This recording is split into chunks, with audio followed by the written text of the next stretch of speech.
how to navigate this kind of judgment, especially for ourselves.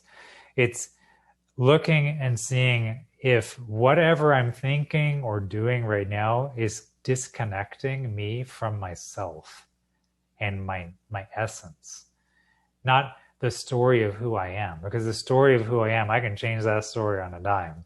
Like if you say something about me and I don't agree with it, I change my story about myself to make my story the dominant story so that what you said doesn't matter. That's what we do.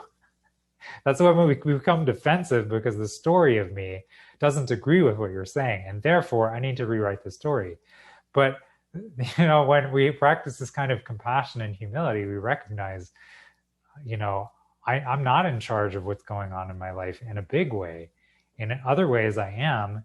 And I have this capacity to turn my focus at a moment and see, like, is this real? Is this true? And am I disconnecting myself from myself in order to maintain this idea I have about something? I loved how you described, when we judge other people, we're holding them to a process or to a standard. We're applying something to them that doesn't actually fit, and that we're not in a position to do that, really. And wanting things to be a different way than they are is the definition of suffering. So can you see how judgment of ourselves or judgment of others is at the core of our suffering? And that's why compassion is the antidote to this, because when we practice this compassion, it really untangles this. So we can see, we can put ourselves in the relationship in such a way where we're free and the other person is free. And at the same time, we encourage each other because we're showing up fully. Every decision I make has an impact, and every action I make has an impact, whether I know it or not. And if I'm paying attention, if I'm holding myself accountable and responsible, I'm taking in the feedback of whatever is going on at every moment, even if I don't like it, even if it's unpleasant, and adjusting and adapting. And that's a skill. That's something that we learn. I don't think anybody has that to start with. I don't know. Yeah. I think what I'm sitting with is what you said about life unfolds in a way that you can't always understand, and you may not be completely conscious of, or things are happening, and yes, suffering is resisting whatever is going on and wanting it to be a different way. I think I've been suffering a lot with a lot of things in my life recently, and it all is rooted in wanting things to be a different way, whether it's why did I move to California? This isn't what I signed up to do, or whatever it might be. But I feel like I'm asking a lot of hows, but how do you grapple with wanting things? I guess it's acceptance. Where do you begin to accept when you don't like what's going on externally? Yeah, I appreciate you. This is a really important question too. And I can apply this much more broadly too, to what's going on with social justice movements again, or environmental issues. If we did not acknowledge that suffering is present, we would not be motivated to do anything different. If we were all complacent and comfortable with the way things are, there would be no need for things to change.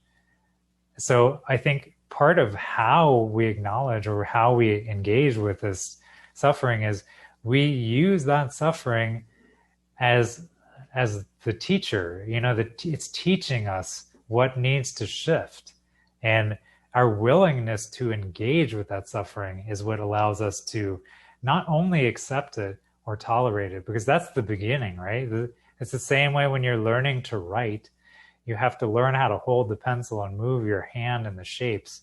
That's the beginning of writing. And then you have to learn how to make words and, all the things that happen after that, but that doesn't happen immediately. So like accepting it and tolerating and seeing it is the first part. And the second part is letting whatever the suffering is teach us what needs to happen by being open to it, by experiencing the discomfort that comes with that suffering and not pushing it away or not trying to turn it into something.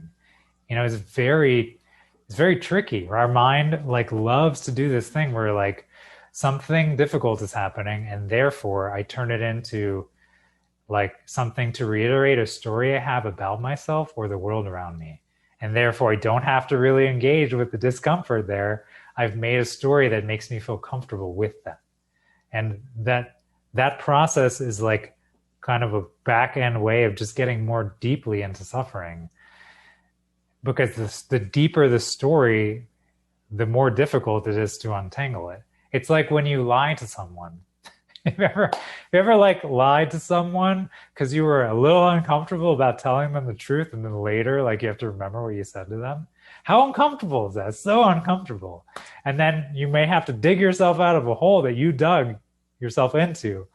And you digging the hole deeper doesn't get you out of the hole. So the same way, like adding layers of suffering onto the suffering does not ever get us out of the suffering. Like making the struggle about something isn't the point. It's to acknowledge like my discomfort is arising for something. Like there's a reason why I'm experiencing that discomfort. And if I investigate it and if I become close to it, it will show me what needs to shift. And it's not always obvious. It's not immediate. It's not cut and dry. And there's always leftover residue of the suffering that we have to then, account for, because the longer we're holding on to that suffering, the more that we need to heal.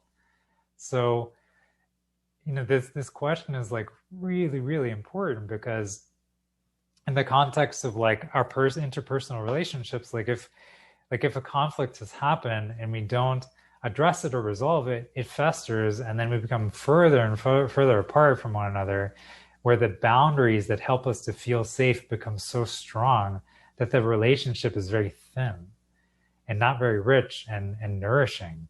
And what is the point of relationship if they're not nourishing to us, right? Like we're not machines. Everything's not a transaction, so we need nourishment, and we like all plants and animals and everything that exists needs to be nourished. So that's what our relationships are doing for us. And then in the larger, broader context, similarly, if the systems we create to navigate the world that we're living in together are not nourishing for us, why do we have them? What's the point of them?